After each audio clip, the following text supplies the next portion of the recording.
بسم اللہ الرحمن الرحیم اعوذ باللہ من الشیطان الرجیم بسم اللہ الرحمن الرحیم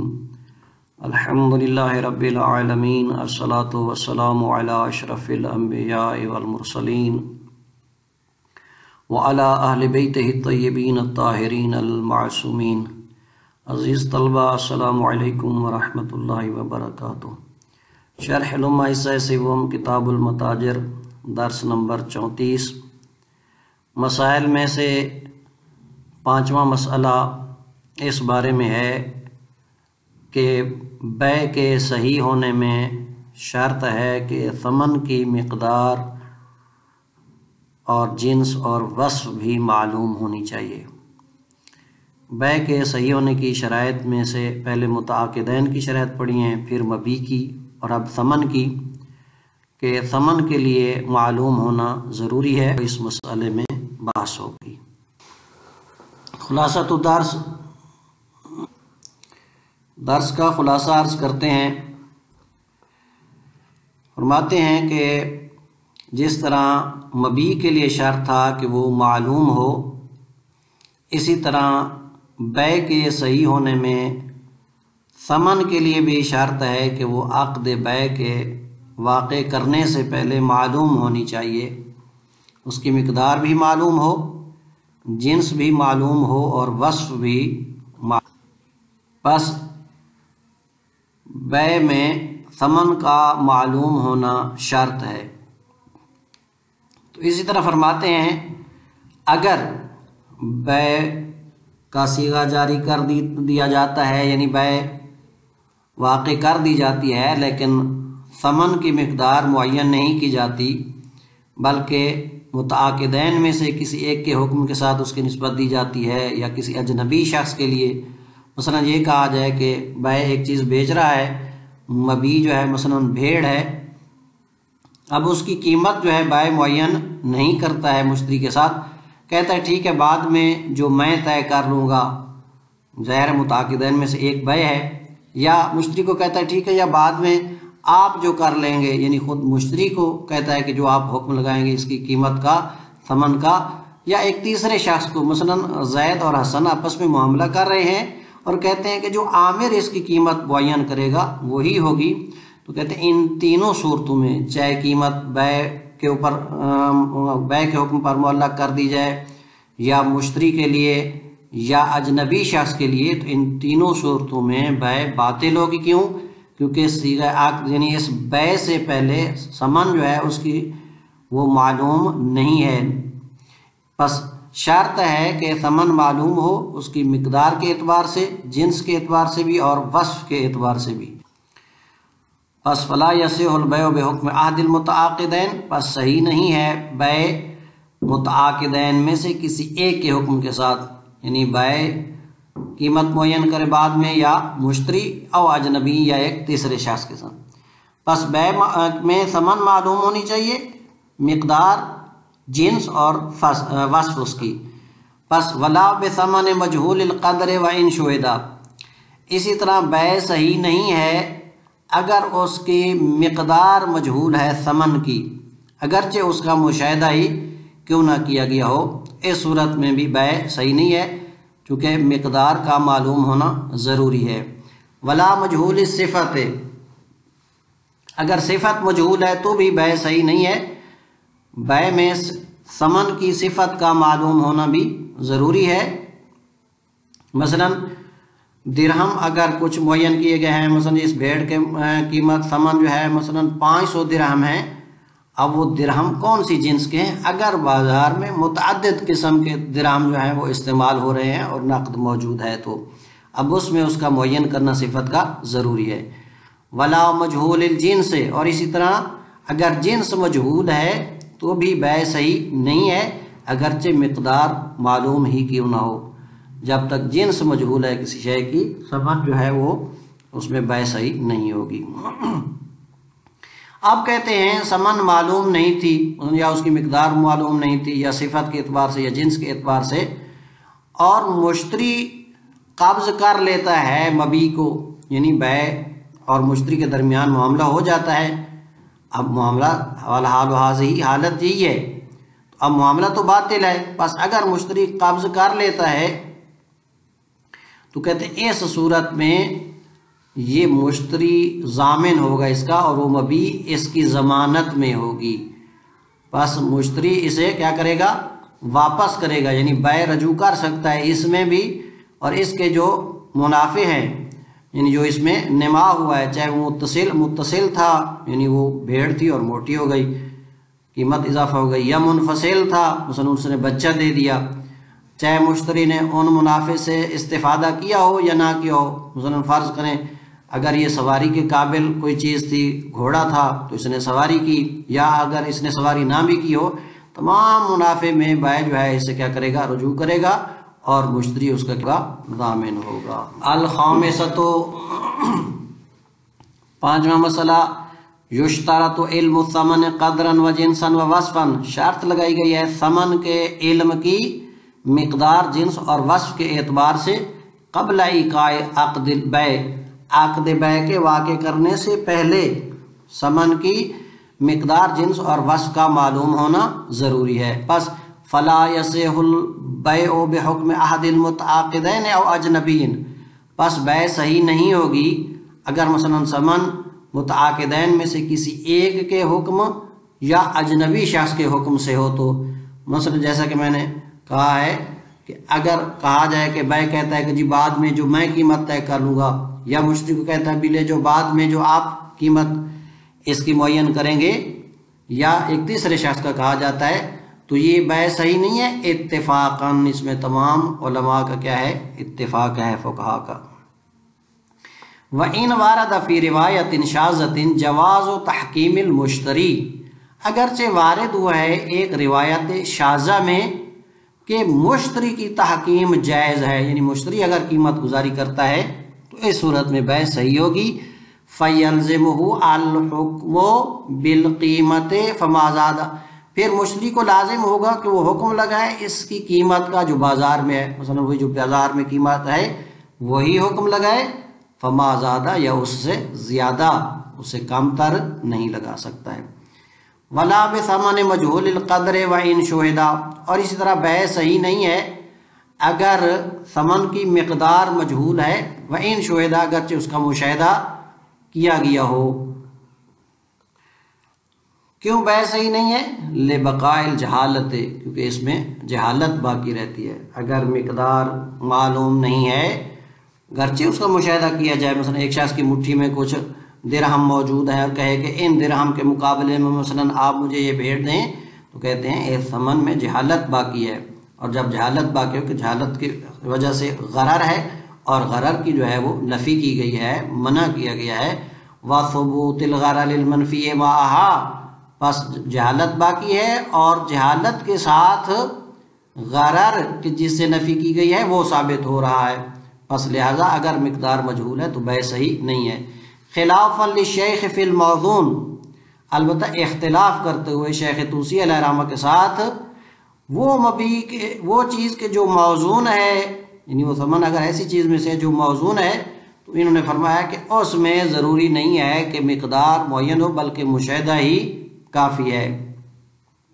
اور اسی طرح سید مرتضیٰ نے مال سلم میں مقدار کے مجہول ہونے اور مشاہدے کو کافی سمجھا ہے،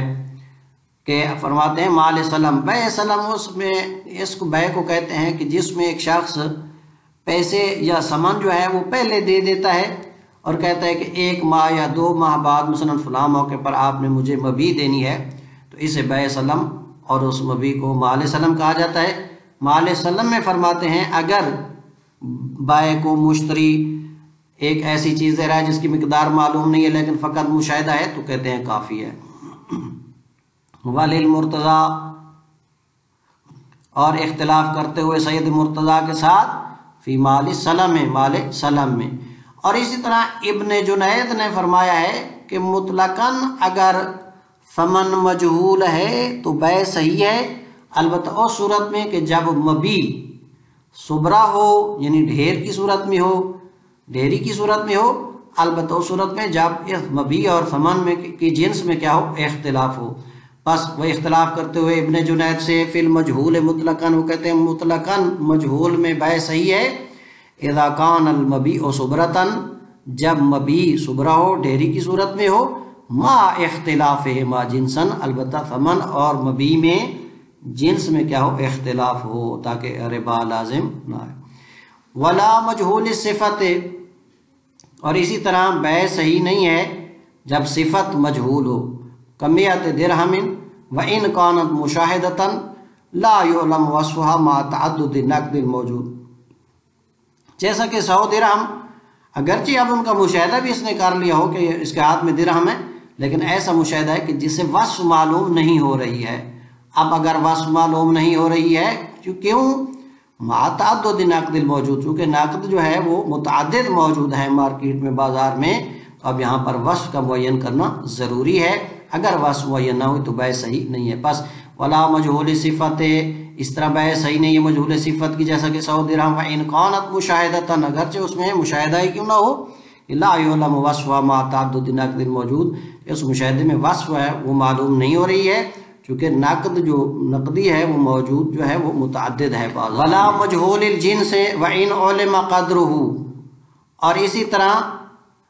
جو جنس مجہول ہو اگر ثمن کی، تو اس میں بھی بیع صحیح نہیں ہے، اگرچہ اس کی مقدار معلوم ہی کیوں نہ ہو، لتحقق الجہالت فی الجمیع، کہتے ہیں ان تمام صورتوں میں جہالت جو ہے وہ محقق ہوتی ہے، یعنی مقدار جنس کے وصف کے معلوم نہ ہونے کی صورت، مجہول ہونے کی صورت میں جہالت محقق ہوتی ہے۔ پس مجہول جنس میں بھی بیع صحیح نہیں ہے اگرچہ مقدار معلوم ہو، چونکہ جہالت محقق ہوتی ہے ان تمام صورتوں میں۔ پس فَلَوْ بَاعَ كَذَلِكَ كَانَ فَاسِدًا، بس کہتے ہیں اگر ثمن معلوم نہیں تھی مقدار وصف یا جنس کے اعتبار سے، اس طرح پھر بھی اگر بائع جو ہے وہ بیع کر دیتا ہے تو وہ بیع کیا ہوگی؟ فاسد ہوگی، یعنی اگر کسی چیز کو بیچ دیتا ہے تو وہ بیع فاسد ہوگی۔ وَإِنِ اتصل بِهِ الْقَبْضُ، اگرچہ قبض متصل ہی کیوں نہ ہو، یعنی اس نے ثمن لے لی ہو بائع نے اور مشتری نے مبیع قبض ہی کیوں نہ کر لی ہو، پھر بھی بیع کیا ہے؟ باطل ہے۔ وَلَا يَكُونُ كَالْمُعَاتَاةِ، اور کہتے ہیں یہ بیع معاتات کی مانند بھی نہیں ہوگی کہ مثلا اس میں تصرف مباح ہو جائے، نہ، لِأَنَّ شَرْطَهَا اجتماع شرائط صحت البیع، کیونکہ معاتات میں بھی شرط یہ ہے کہ صحت بیع تمام شرائط جو ہیں وہ اس میں جمع ہوں، سوى العقد الخاص، سوائے عقد خاص کے،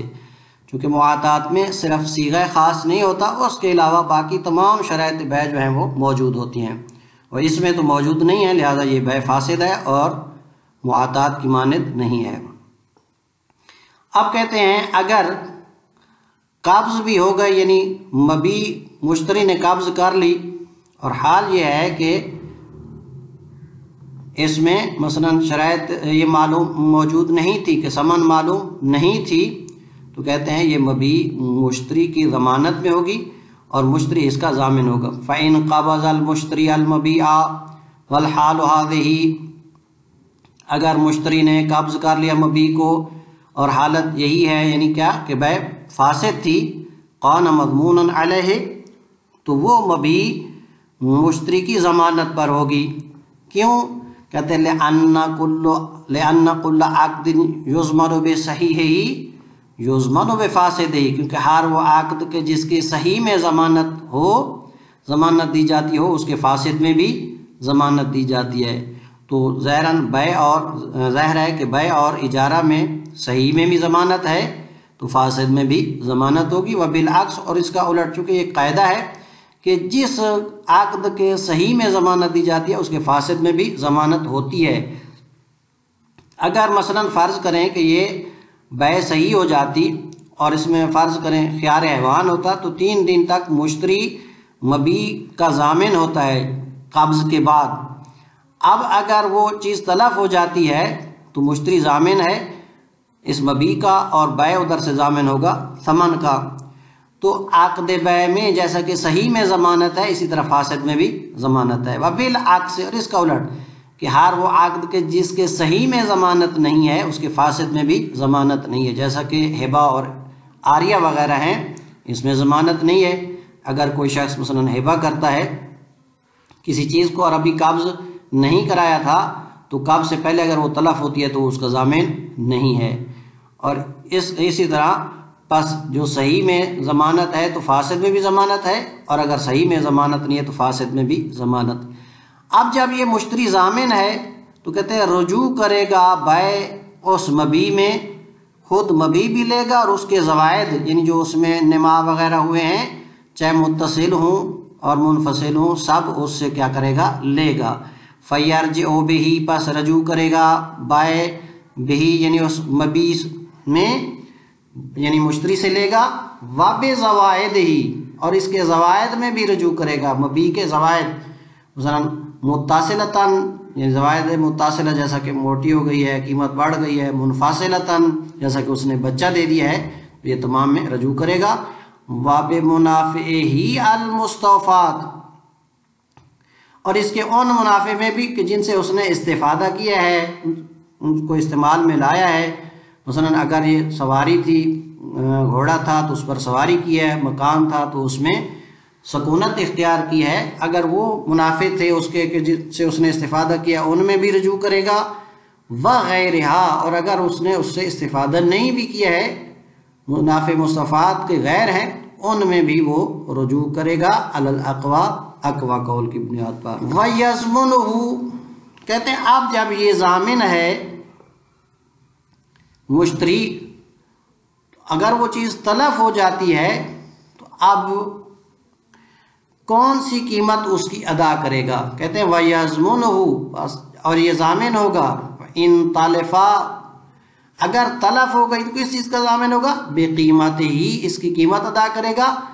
یوم التلف علی الاقوی اقوی قول کے مطابق تلف والے دن کی قیمت دے گا، یعنی جس دن تلف ہوئی ہے وہ چیز